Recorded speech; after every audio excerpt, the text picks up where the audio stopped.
firman Tuhan yang menjadi renungan kita pagi hari ini, tanggal 9 April 2023, diambil dari kitab Daniel 1 ayat 8 sampai 19. Demikian firman Tuhan. Daniel berketetapan untuk tidak menajiskan dirinya dengan santapan raja dan dengan anggur yang biasa diminum raja. Dimintanyalah kepada pemimpin pegawai istana itu supaya ia tidak usah menajiskan dirinya. Maka Allah mengaruniakan kepada Daniel kasih dan sayang dari pemimpin pegawai istana itu. Tetapi berkatalah pemimpin pegawai istana itu kepada Daniel, "Aku takut kalau tuanku raja yang telah menetapkan makanan dan minumanmu berpendapat bahwa kamu kelihatan kurang sehat daripada orang-orang muda lain yang sebaya dengan kamu, sehingga karena kamu aku dianggap bersalah oleh raja." Kemudian berkatalah Daniel kepada penjenang yang telah diangkat oleh pemimpin pegawai istana untuk mengawasi Daniel, Hananya, Misael, dan Azaria, "Adakanlah percobaan dengan hamba-hambamu ini selama 10 hari, dan biarlah kami diberikan sayur untuk dimakan dan air untuk diminum.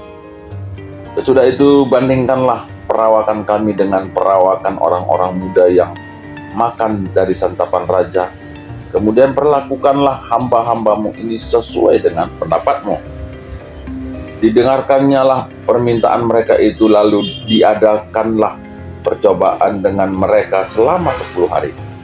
Setelah lewat 10 hari, ternyata perawakan mereka lebih baik dan mereka kelihatan lebih gemuk daripada semua orang muda yang telah makan dari santapan raja. Kemudian penjenang itu selalu mengambil makanan mereka dan anggur yang harus mereka minum, lalu memberikan sayur kepada mereka. Kepada keempat orang muda itu Allah memberikan pengetahuan dan kepandaian tentang berbagai-bagai tulisan dan hikmat, sedang Daniel juga mempunyai pengertian tentang berbagai-bagai penglihatan dan mimpi.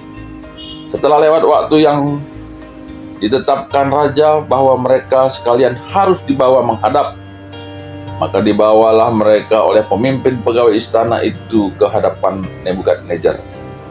Raja bercakap-cakap dengan mereka, dan di antara mereka sekalian itu tidak didapati yang setara dengan Daniel, Hananya, Misael, dan Azaria. Maka bekerjalah mereka itu pada raja. Demikian. Ya, ini cerita Daniel dan kawan-kawan ketika bangsa Israel dibawa ke Babilonia. Dan dalam perikop ini ada suatu semacam kompetisi gitu ya. Kompetisi untuk penampilan atau tubuh yang sehat gitu ya. Penampilan untuk tubuh yang sehat. Dari satu kubu Daniel, dia beriman gitu ya. Beriman, dengan iman dia berharap bahwa tubuhnya akan jauh lebih sehat dari yang lain.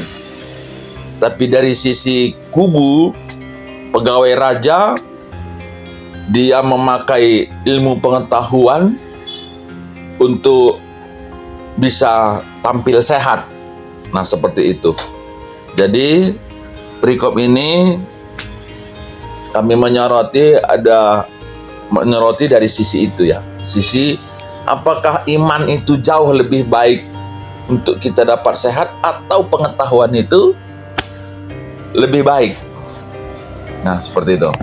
Nah, dalam perikop ini kita melihat untuk mendapatkan sehat, Daniel tetap taat dengan aturan agama. Ya tentu mungkin agama Yahudi lah barangkali ya. Tapi sisi yang lain, untuk dapat sehat harus memakan makanan yang bergizi. Seperti itu kira-kira, makanan yang bergizi. Nah, yang kita lihat pada perikop ini bahwa ternyata Daniel yang tadi mengandalkan iman, percayanya ternyata lebih baik kesehatannya daripada yang lain. Nah, tentu ini akan membuka wawasan kita gitu ya, bahwa pada saat sekarang ini gitu ya, pada saat sekarang ini banyak orang ya menyampaikan bahwa untuk hidup sehat itu ya tentu makanan bergizi, mungkin berolahraga gitu ya. Tapi ternyata beriman itu jauh lebih sehat rupanya. Dari perikop ini jauh lebih sehat. Nah, jadi kalau Rasul Paulus menyatakan ya,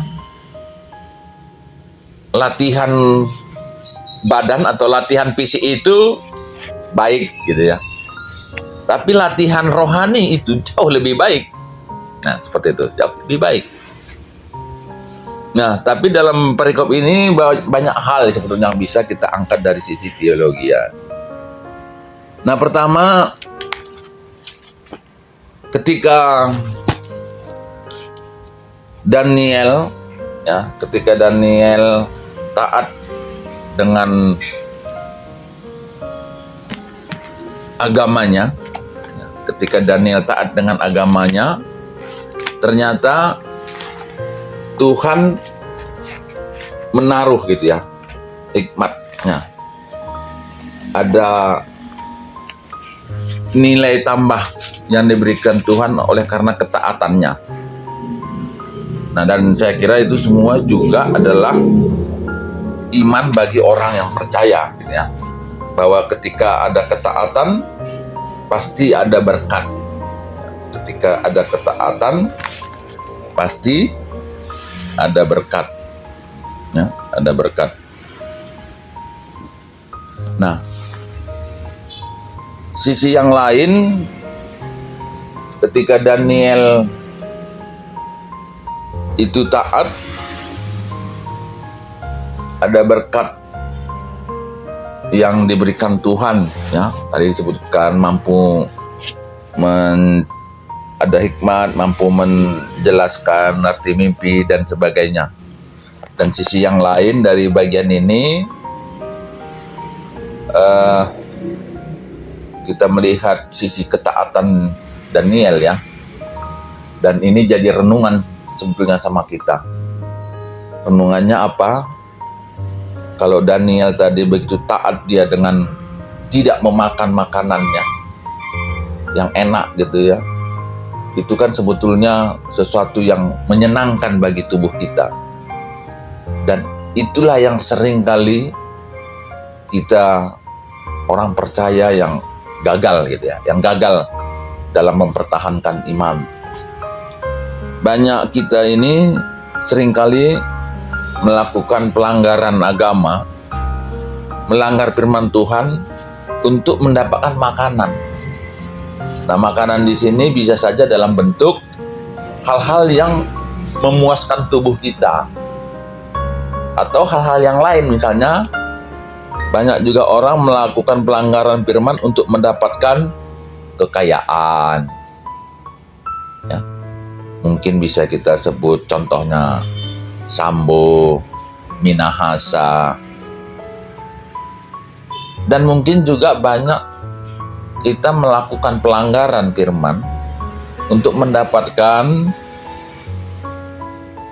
jabatan, pangkat, gitu ya, jabatan, pangkat, dan hal-hal yang sifatnya duniawi, ya, dan hal-hal yang sifatnya duniawi. Dan apakah itu memberi kesehatan? Saya kira tidak sehat. Ya, tidak sehat. ternyata ketaatan itu juga memberikan kesehatan, dan firman Tuhan sudah sebutkan bahwa hidup tanpa iman sebetulnya orang itu bukan tidak sehat, mati. Karena iman, hidup tanpa iman sebetulnya itu sama dengan mayat atau jenazah yang jalan ke sana ke sini. Nah, itu seperti itu. Ya, jalan ke sana ke sini. Jadi dari bahan ini marilah ya kita yang percaya yakinlah bahwa dengan iman, ketaatan, latihan rohani itu juga memberikan kita tubuh yang sehat, memberikan tubuh yang sehat. Ada satu ilustrasi lah. Ada satu ilustrasi. Pada satu peristiwa ada dua orang yang bersama-sama kebetulan menderita satu penyakit yang sama. Yang kebetulan secara ekonomi satu ekonominya baik, katakanlah kaya, dan satu ekonominya tidak baik, katakanlah miskin. Jadi waktu itu mereka kebetulan dirawat dalam ruangan yang sama dengan penyakit yang sama, yaitu hepatitis kronis. Maka dokter katakan bahwa ya tidak ada lagi obatnya, hanya ya makan dan istirahat, seperti itu. Dan pada satu sore ya, pada saat orang berkunjung, banyak saudara yang kaya ini yang datang. Karena biasanya kalau orang kaya sakit pasti banyak yang berkunjung. Tapi kalau orang miskin yang sakit, biasanya yang berkunjung pun memprihatinkan.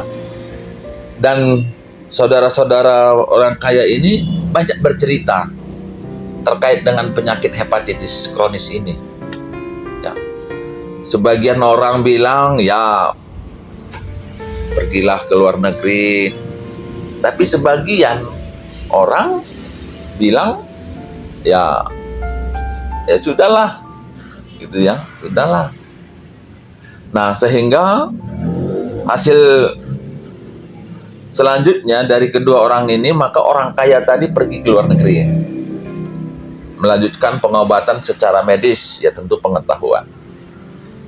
Dan orang yang miskin tadi ini pulang ke rumah dengan ya karena dia tidak punya kemampuan gitu ya. Harapannya ya mungkin dalam beberapa waktu akan datang dia akan meninggal. Sementara orang kaya tadi pergi ke luar negeri dengan harapan beberapa hari akan datang akan sembuh gitu ya, dengan pengetahuan. Nah, si orang kaya tadi pergilah ke luar negeri, tapi orang miskin tadi ya ke rumah, pulang ke rumah, dan dengan penyakit yang seberat itu orang melihat, dan yang datang itu pastilah orang-orang gereja, bukan orang saudara-saudara. Yang datang itu orang gereja. Dan orang gereja itu ya biasanya yang disampaikan bukan uang gitu ya, bukan materi. Yang disampaikannya firman Tuhan. Diangkatlah dalam penyampaian penghiburan itu bagaimana ibu-ibu yang 12 tahun menderita pendarahan kemudian disembuhkan gitu ya. Bagaimana orang-orang yang sakit disembuhkan dengan kuasa Tuhan. Bagaimana orang-orang yang sudah mati dihidupkan. Sehingga ketika pelayanan itu dilakukan, tumbuh iman, percaya bahwa di dalam Tuhan tidak ada yang mustahil. Nah, pendek cerita, orang miskin ini tadi sembuh, dan orang kaya tadi pulang dengan peti jenazah.